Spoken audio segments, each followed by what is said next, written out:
There is apparent tension in Nigeria over the arrest of a popular human rights activist, Martin's Vincent Otse aka VeryDarkMan or VDM, who was allegedly seized by Nigeria security operatives in a manner that have kept many wondering, suspecting acts of oppression and intimidation based on threats issued by the ruling political party, All Progressives Congress, APC, against the human rights activist, after the activist condemned the Nigeria Senate President, Godswill Akpabio, for traveling to Vatican in Italy to attend Pope Francis' burial ceremony, while, he said, the Senate President has failed to visit states where almost daily burial ceremonies are often held, in some states like Plateau, Benue, Kwara, Enugu and Ogun States, where gunmen, bandits are killing the Senate President fellow citizens in large numbers unabated in recent time in Nigeria. And angered by the talks, the APC South-South Zonal Organizing Secretary,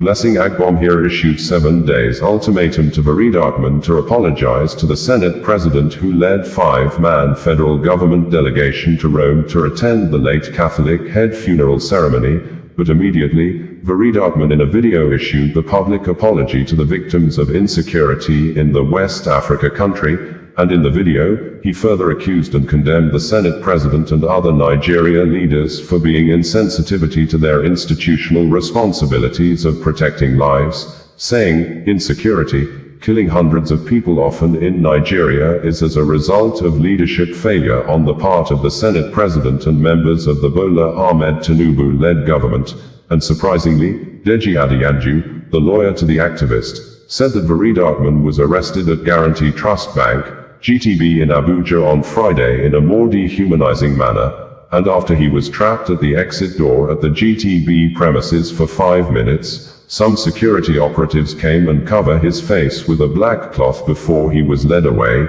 and for more than 48 hours, Nigeria authority is yet to issue statement over the arrest of the human rights activist who had on Friday went with her mother to the GTB bank to get clarification over the unauthorized withdrawals constantly done on his mother's savings account, after the activist suspected that someone may have used his mother's national identification number, NIN, to take loan from the GTB bank.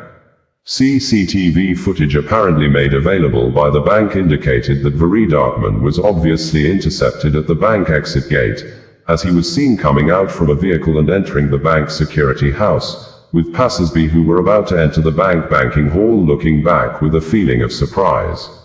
The arrest has sparked outrage online and raised questions about the bank's alleged complicity in what critics describe as a targeted crackdown to repress the voice that can speak and speak louder.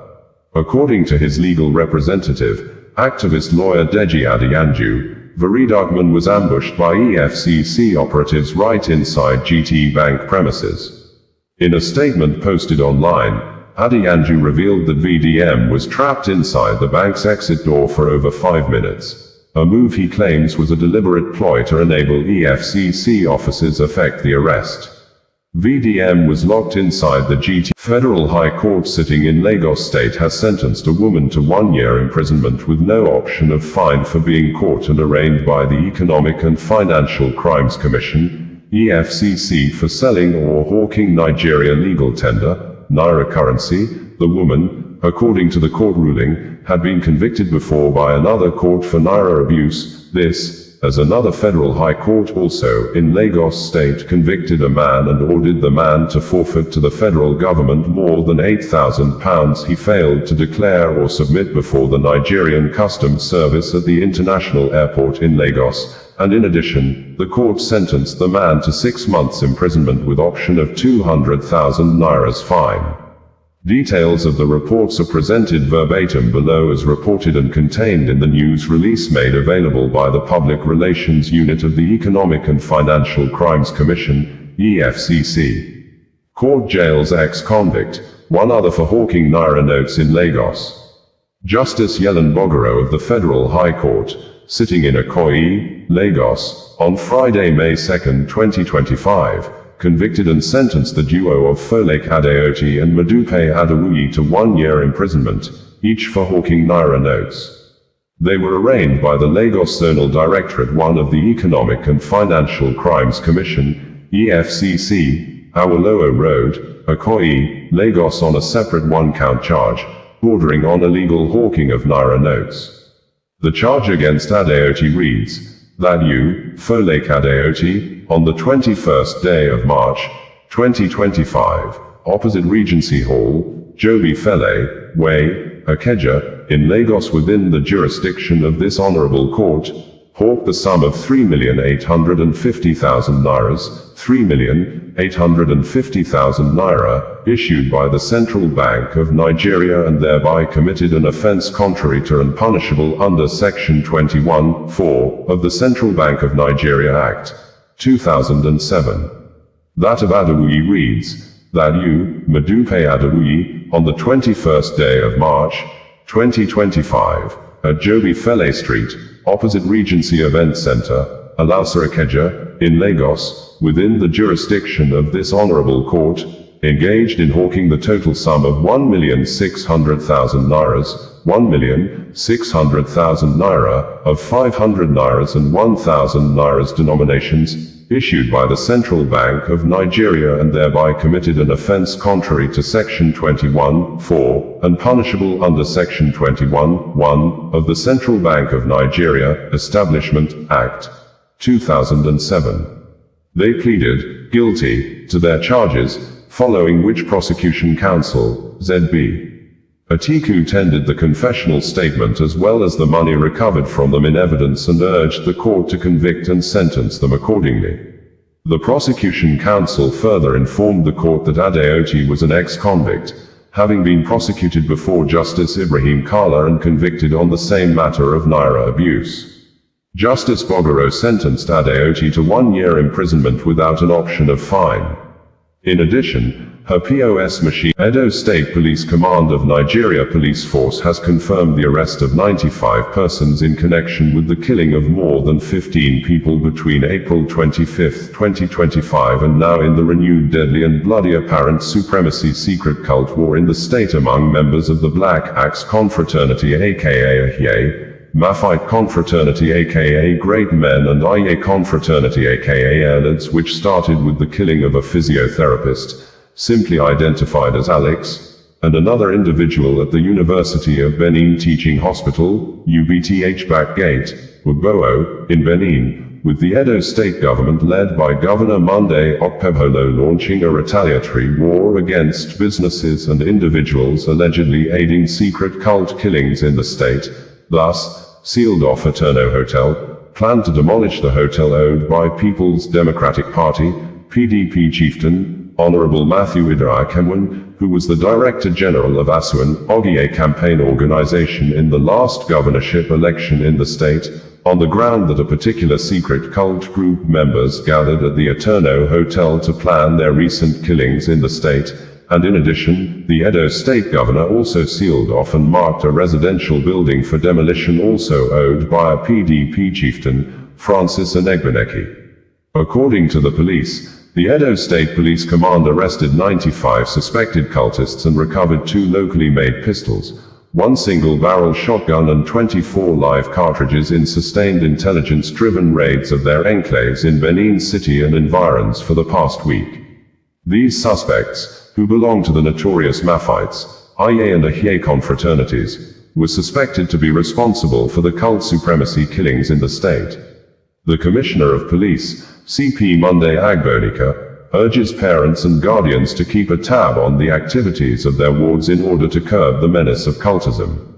He further warned youths in the state to desist from joining unlawful societies that could only dim their future and ultimately claim their lives or that of other innocent persons. 64 of the suspects have been charged to court and remanded, while investigation continues on the remaining suspects, the police command spokesperson, Moses Yamu stated. Office of the Chief Press Secretary to the Edo State Governor in a statement state that, Edo State Governor, Senator Monday Okpebholo, has issued a stern warning to landlords, declaring that his administration will not hesitate to demolish buildings linked to criminal activities such as kidnapping, cultism, and rituals. The governor emphasized his administration's resolve to ensure a crime-free environment in the state. Governor Akpabio gave the warning while personally supervising the demolition of a building located in the Ogege area of Benue City. The building was reportedly used for internet fraud and kidnapping, with victims allegedly held against their will and subjected to ritualistic practices. Visibly disturbed by what he witnessed at the site, the governor said, "I am saddened by what is happening here. Children were kidnapped and kept here for years. You can see the shrines in this apartment. This is wickedness in its highest form. This kind of evil is unacceptable in Edo State." Reaffirming his administration, there is no doubt that the Boko Haram insurgency is advancing in recent months in Nigeria, with the governors from the northeast region gathered on Thursday in Damaturu, Yobe State, for the 11th meeting of the Northeast Governors Forum, with a focus on tackling the resurgence of Boko Haram insurgency, widespread poverty, and the region's infrastructure deficit, which Reno Omokri, former presidential spokesperson on new media to ex-President Goodluck Ebele Jonathan, had in a post in recent time shared his observations and experiences he had while working in the presidency, explaining how the successes gained in the fight against the Boko Haram insurgency during the presidency led by Goodluck Ebele Jonathan and how the successes started dwindling under the presidency of retired military General Muhammadu Buhari. Punch newspaper reported that the meeting of the Northeast governors, which opened Thursday at the Yobe State Government House, brought together leaders from the 6 states in the region, including the host governor, Maimala Buni of Yobe, and the chairman of the forum, Governor Babagana Zulum of Borno State. Governor Zulum, in his opening remarks, expressed deep concern over the recent resurgence of insurgent attacks, which he said threatened to undo the significant progress made in the fight against Boko Haram.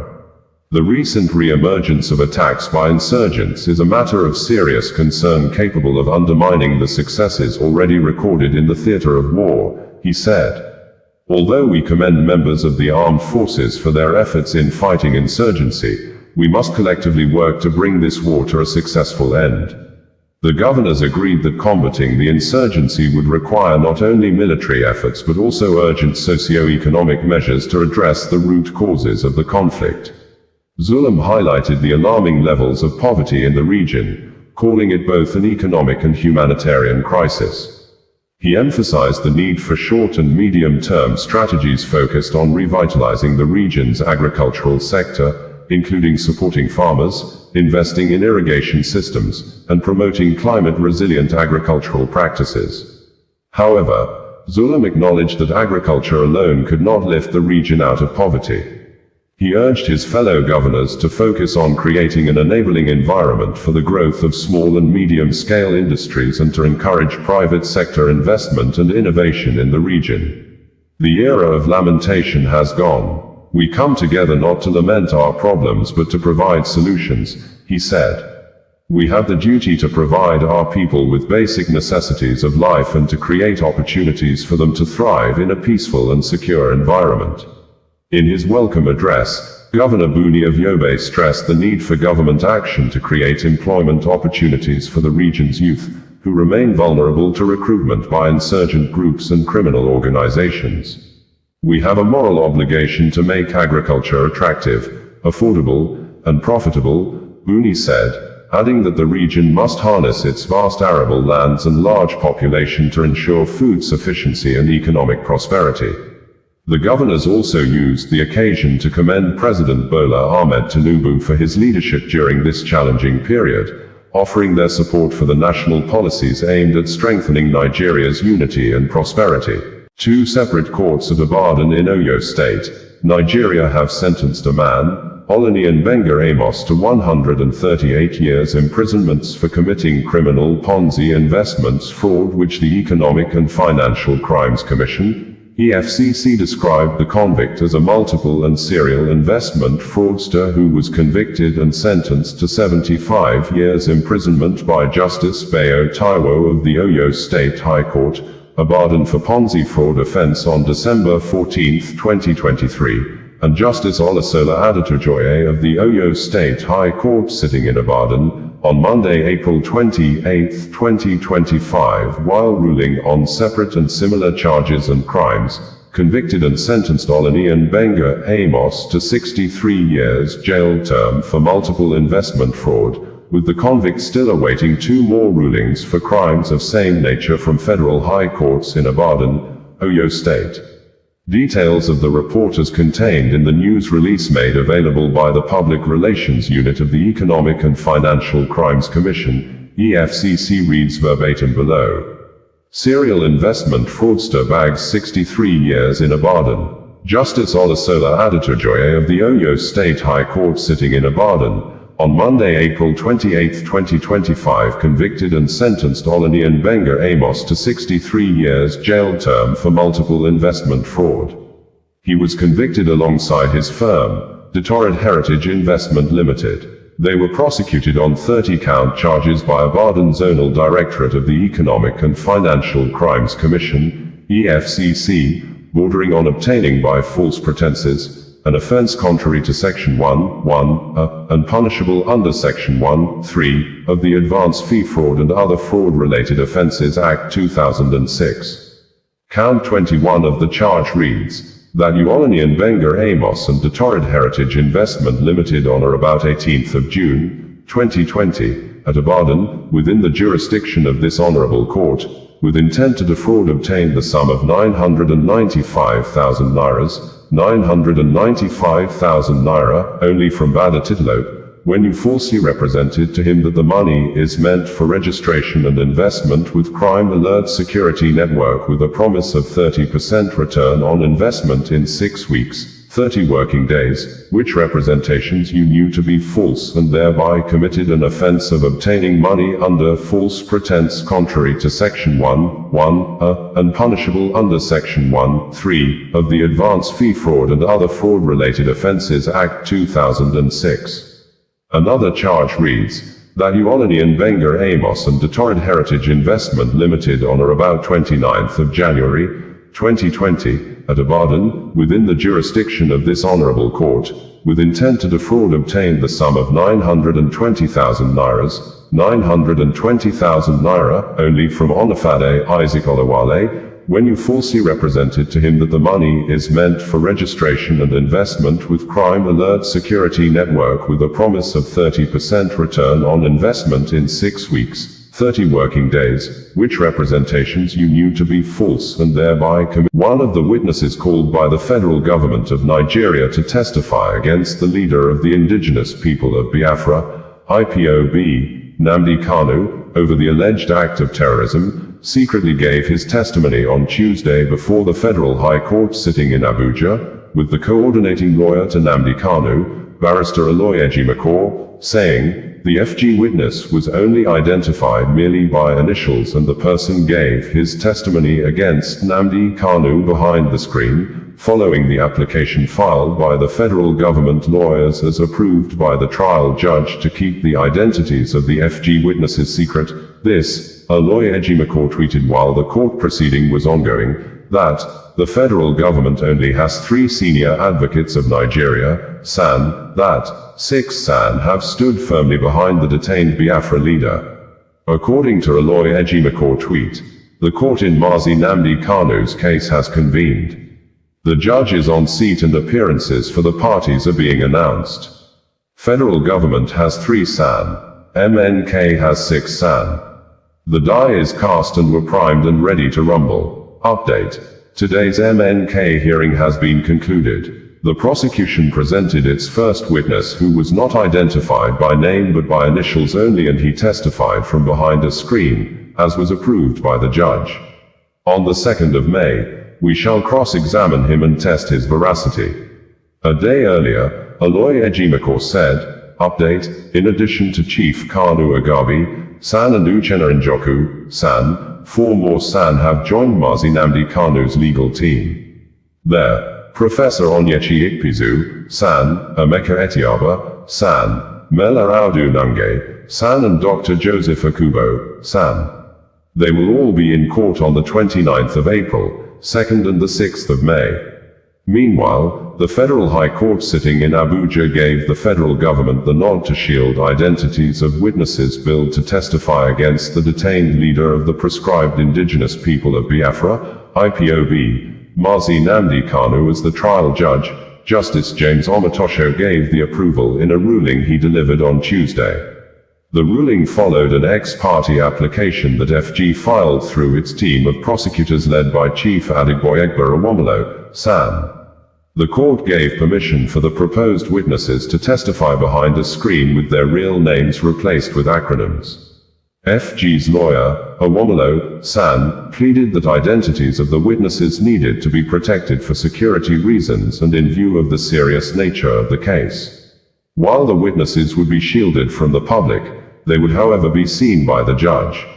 Nigerian news media reporters who monitored the proceedings reported that the request was not opposed by Kanu's team of lawyers led by a former Attorney General of the Federation and Minister of Justice, Chief Kanu Agabi, SAN.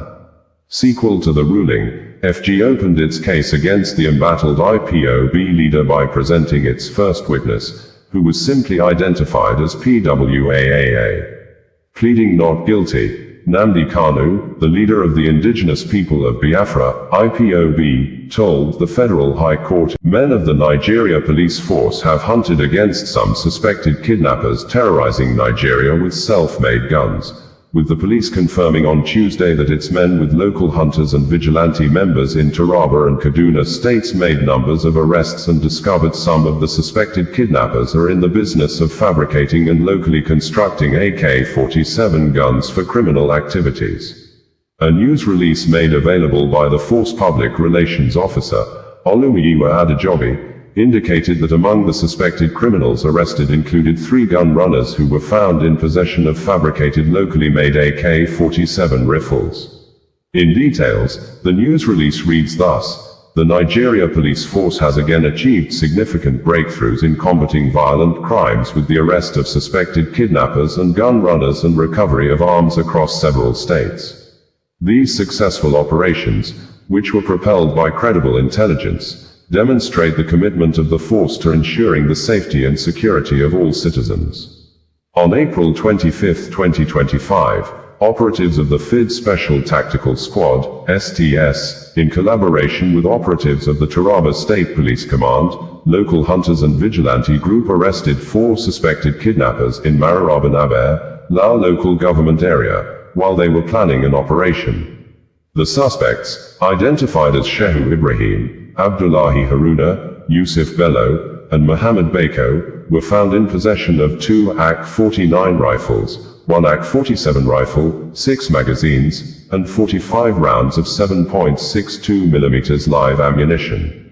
Prior to this arrest, the operatives had earlier received intelligence on a group of kidnapping gang terrorizing Taraba, Adamawa, Gombe, Plateau, Bauchi, and Kaduna states.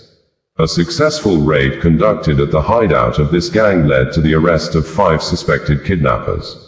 These suspects, identified as Suleiman Muhammad, Tijani Bello, Muhammad Umar, Adamu Ibrahim, Solomon Nathaniel, Haruna Adamu, were also found in possession of 3 AK-47 rifles, 1 AK-49 rifle, and 4 AK-47 magazines. In a similar development on April 17, 2025, acting on intelligence, police operatives attached to Kaduna State Command apprehended one Isa Ibrahim, a suspected kidnapper, who confessed to relocating to Kaduna to establish a new gang after his accomplices were arrested in Kwara State. Equally on the same date, operatives of the Kaduna State Command mobilized a patrol team to Lamido Village, Lere local government area, where 2 suspected kidnappers, Sani Laman and Matala Magaji, were apprehended, and both suspects confessed to involvement in kidnapping activities in the area. Additionally, on April 18, 2025, police operatives of the state, acting on received information about the activities of suspected gun runners, arrested 2 suspects identified as Bajo Badan and Magaji Abdullahi, who were found in possession of 2 fabricated AK-47 rifles, and later arrested 1 Ishiyaku Ali, along the Karupambagua Road of the state in possession of 2 locally fabricated rifles and a long chain concealed in a sack. The Iranian president, Masoud Pezeshkian on Sunday visited victims of the Shahid Ali Rajai port in the Iranian city of Bandar Abbas over the killing of 40 persons and the injuring of 1,200 others following multiple explosions that started on Saturday morning at the port, with the Iranian president, Masoud Pezeshkian, refusing to make any accusation or give account of the possible cause of the fire explosions that have continued to rage unabated as at late hours on Sunday, with Israeli government also keeping mum despite several unsubstantiated claims pointing accusing fingers to the state of Israel over the fire explosions believed to have been ignited due to the presence of chemical substance apparently used in making missile propellants. Eyewitness accounts and video indicate chemicals in an area of shipping containers caught fire, setting off a much larger explosion. The death toll has spiked to 40, with 1,200 others reported injured, according to local media. It was gathered that a secondary explosion occurred on Sunday at the Shahid Ali Rajai port in Iran and fire broke out. Pictures made available by Iranian authorities, the Iranian president, Masoud Pezeshkian, could be seen on an aerial tour above the ground level seeing the aftermath of the explosion area in the port of Bandar Abbas.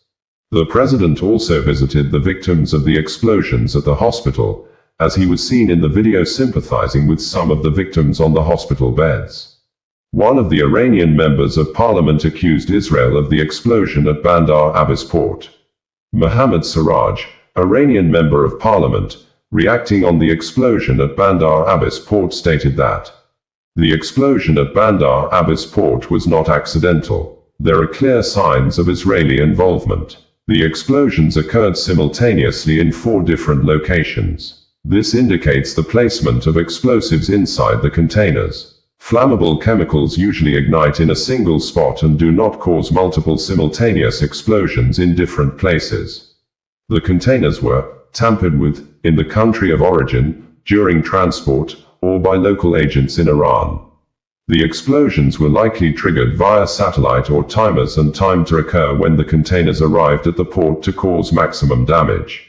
As on Sunday, Russia President Vladimir Putin had reportedly sent several firefighters' emergency planes to Iran to help quench the raging fire. Helicopters and planes could be seen dumping water from the air on the raging fire, which started at the Shahid Rajai port just as Iran and the United States met Saturday in Oman for the 3rd round of negotiations over Tehran's rapidly advancing nuclear program. The explosion originated in a container at the Shahid Rajai port in Bandar Abbas, according to the state media outlet Islamic Republic of Iran Broadcasting. Black smoke rises in the sky as vehicles drive on the road after the massive explosion rocked the port near the southern port city of Bandar Abbas, and video posted on social media shows damaged buildings filled with smoke. The cause of the explosion is under investigation, said Medad Hassanzadeh, a crisis management official in the area.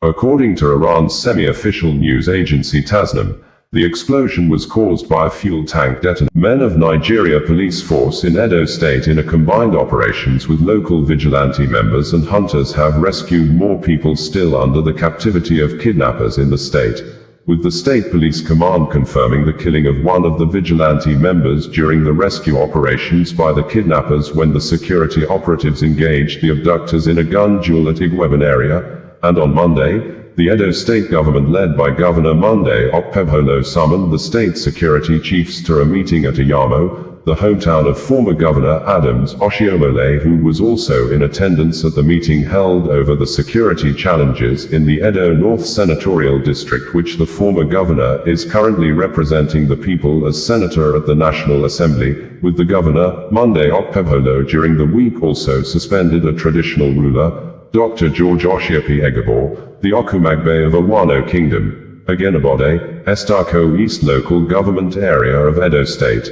over alleged recent cases of incessant kidnapping and killings in the traditional ruler's domain.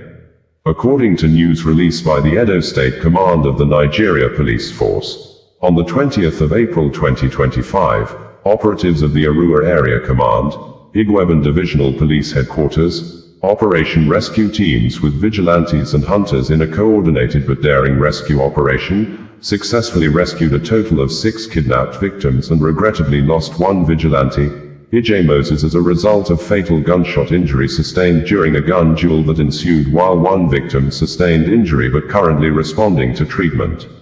Some of the kidnappers were believed to have escaped with bullet wounds as traces of blood were seen on their escape route. Two of the victims were kidnapped on the 19th of April 2025 at about 18:30 hours along Udo area Uato Road, and four others kidnapped on the 20th of April 2025 along an earth road leading to Udo Eguere community. In a similar vein, one person who was abducted on the 19th of April 2025 along Ugbekpe Agenabode Road was rescued on the 21st of April 2025 in a joint rescue operation by operatives of the Agenabode Divisional Police Headquarters, Operation Rescue Teams and Vigilantes, Hunters. CP Monday Agbomhere has expressed unwavering commitment to tackle kidnapping and other related vices in the state. The police press statement ends in quote, as signed and made available by CSP Moses Yamu, the Edo Police Command Public Relations Officer. Chief Press Secretary to the Edo State Governor, Fred Ichua, in a press release during the week stated that the Edo State Governor, Senator Monday Okpebholo, has ordered the immediate suspension of Dr. George Oshiopi Egabor, the Okumagbe of Awano Kingdom, Agenabode, Estako East Local Government Area of Edo State, over recent cases of incessant kidnapping and killings in his domain. Already, his secretary, Chief Peter Omiogbevi, has since been arrested by the relevant authorities, following a recent incident that led to the death of a palace chief, late John Ikamete. The suspension of the traditional ruler is indefinite, said Fred Ichua. In another press statement issued on Tuesday, Fred Ichua stated that, in a daring move, geared towards addressing Nigeria Anti-Corruption Police, the Economic and Financial Crimes Commission, EFCC, has declared 8 persons wanted in connection with the 1.3 trillion naira's fraud committed by an online cryptocurrency platform, Crypto Bridge Exchange, CBEX, allegedly an unregistered financial trading company in Nigeria, but, according to EFCC, a registered company, ST Technologies International Limited, promoted or aided the suspected criminal trading platform. This occurred after the Nigeria Securities and Exchange Commission, SEC, in a statement on April 17, 2025, gave public assurance to prosecute the promoters of the suspected fraudulent trading platform, and the statement from SEC indicated probably that there is porousness in the Nigeria intelligence system, signaling that the Nigeria intelligence assets like the media, State Security Services, SS, Defense Intelligence Agency, DIA, National Intelligence Agency, NIA, Nigeria Financial Intelligence Unit,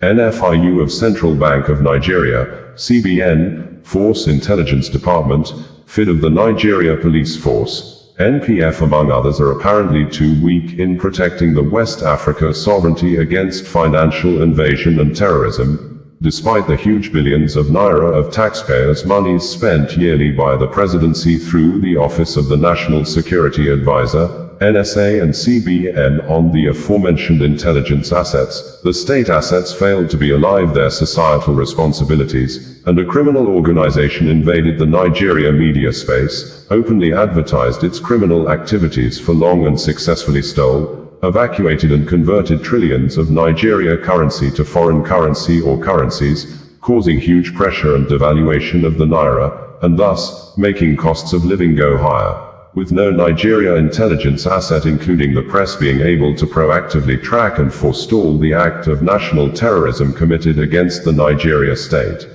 Among those declared wanted on Friday by EFCC includes Adefawara Olanapakan, Adefawara Olawanashola, Emmanuel Ako, and Sheyi Olayede, and others named by EFCC as alleged foreign accomplices include Johnson Okero Otieno, Israel Mbaluka, Joseph Mikero Kabara and Sarah Mikero. SEC had stated that the attention of the Securities and Exchange Commission, the Commission, has been drawn to recent media reports, publications on the activities of CBEX, Crypto Bridge Exchange. CBEX, which also operates under the corporate identity of ST Technologies International Limited, Smart Treasure, Super Technology, has held itself out as a digital asset trading platform, offering high returns to investors in Nigeria. The Commission hereby clarifies that neither CBEX nor its affiliates were granted registration by the Commission at any time to operate as a digital assets exchange, solicit investments from the public or perform any other function within the Nigerian capital market. Preliminary investigations carried out by the Commission have revealed that CBEX engaged in promotional activities to create a false perception of legitimacy, in order to entice while President Volodymyr Zelensky of Ukraine was on mid-air to South Africa on Wednesday, President Vladimir Putin-led Russia engaged the Ukrainian capital, Kyiv, like never before since the full-scale war began on February 24, 2022, with disastrous murderous rainy air bombardments, causing 10 deaths and over 80 people injured, with military intelligence suggesting that President Vladimir Putin may have launched the massive attacks on the Ukrainian capital as a calculated distraction to President Volodymyr Zelensky over his visit to South Africa, where Zelensky had planned to meet with representatives of civil, political and student communities from different Africa countries, a continent, it appears, Russia has built tighter relations with in recent years in the struggle for geopolitical supremacy against its rivals in the world powers like the US and France, which, Africa countries like Senegal, Chad, Mali, Burkina Faso, Ivory Coast, Niger, had cut military ties with France and expelled its troops. And some of the Africa countries like Chad and Niger have also expelled US troops and cut military ties with the White House, and they all, including South Africa, have moved closer to Russia. But since June 2023, when South Africa President Cyril Ramaphosa led an African leaders' peace mission to Ukraine and Russia, where they both met with Zelensky and Putin, after the failed peace initiative, Ukraine has stepped up its relations in the Africa continent by sharing technological and military experience with African nations, donating grains, opening additional embassies in the Africa continent with Ivory Coast and Democratic Republic of Congo, DRC already established out of the 10 new embassies pledged in 2023. Which President Volodymyr Zelensky said in December 2023 that one of Ukraine's foreign policy priorities for 2024 is continuing to develop ties with African countries, as Moscow seeks to expand its influence on the continent. Zelensky, shortly after arriving in South Africa early morning on Thursday night, said he will cut short his visit in South Africa and return home due to the Russia air bombardments from Wednesday night till Thursday morning in Kyiv. Zelensky still held a planned meeting with the South African president, Cyril Ramaphosa, at the government's union buildings in Pretoria. Shortly after arriving in South Africa, Zelensky tweeted on his X social media handle that, "We are preparing for important meetings in South Africa with President Cyril Ramaphosa and representatives of political, civil, and student communities of African countries." Condemning Russia attacks on Kyiv, Zelensky said, "It is an honor for me to be in the Republic of South Africa today on my first visit. This morning, our country endured another Russian attack, a massive one, with over 200 aerial threats, missiles, including ballistic ones, and attack drones. Unfortunately, there have been destructions and losses in our capital and other cities. Over 80 people have been wounded in these strikes. Tragically, there are fatalities. In Kyiv, among those killed were a brother and sister. The young man was 21, and the young woman was 19. My condolences to all those who have lost their lives." Niger State Governor, Mohamed Umaru Bago, has reversed self over arresting anyone with dreadlocks, a matching order he gave on Tuesday at stakeholders' security meeting in the state to security operatives in the state, which is one of the states in Nigeria most troubled by bandits and terrorists, clarifying that, "The arrest order is only meant for a particular group of people suspected to be a member of a particular secret cult group that carries dreadlocks as a symbol of identification." This, a well-known social media influencer, Martins Vincent Otse aka VeryDarkMan, had condemned the action of the governor, saying that, if the governor considered dreadlocks as a sign of insecurity, it therefore means the governor should be the first to be arrested for carrying a monster beards. VeryDarkMan, in a swift reaction to the governor's order on Tuesday, said, Most criminals like Boko Haram terrorists often dressed responsibly and they are hardly seen putting on dreadlocks hairstyles. Adding that the governor should focus on providing jobs for the thousands of unemployed youths in the state, which he said is the major cause of insecurity, hence, urging the governor to avoid the misleading narratives of trying to tie insecurity to hairstyles. According to VeryDarkMan, the kind of misleading narratives and actions taken by the Niger State Governor, Muhammad Umaru Bago, may be the reason why the insecurity in Nigeria probably has continued to be on the high side, because the criminals do take advantage of the inability of the government to know the true modus operandi, and thus, the government's always chased after irrelevant issues and meaningless issues of concern, while the terrorists and other criminals behaved in a more responsible ways to continue to terrorize the country. Governor Muhammad Umaru Bago had on Tuesday said, "From today henceforth, anybody you find with dreadlock in Niger State, arrests him, barb his hair and fine him." Parents should warn their children. From this moment, it's 100% fire for fire. Demolish houses harboring criminals. Also, any house found harboring criminals should be demolished. Niger State is not for useless people, the governor had initially stated. On Wednesday, the governor, in another meeting with federal government officials in Niger State, reversed himself and stated that, "Yesterday, we read a riot act on hooliganism, and people misconstrued our words for people who have dreadlocks. We don't have a problem with dreadlocks, but we have a problem with the cult here with dreadlocks.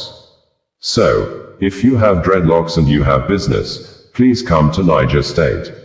All that is media propaganda. We are only driving the cult that is becoming a menace in Niger State. Thank you." Meanwhile, the governor at the security meeting on Tuesday banned the use of tricycle and motorcycle from 6 p.m. to 6 a.m. in the state capital, Minna. Details of the ban on the commercial vehicles as contained in the news release made available by Balogi Ibrahim, the chief press secretary to the governor of Niger State, reads verbatim below. Niger State government has suspended movement of commercial motorcycle and tricycle riders from 6 p.m. to 6 a.m. in Minna, the state capital. Former Governor Umaru Bago made this public at a critical stakeholders security meeting held at the Godswill Akpabio, bringing you the news in a more digital way.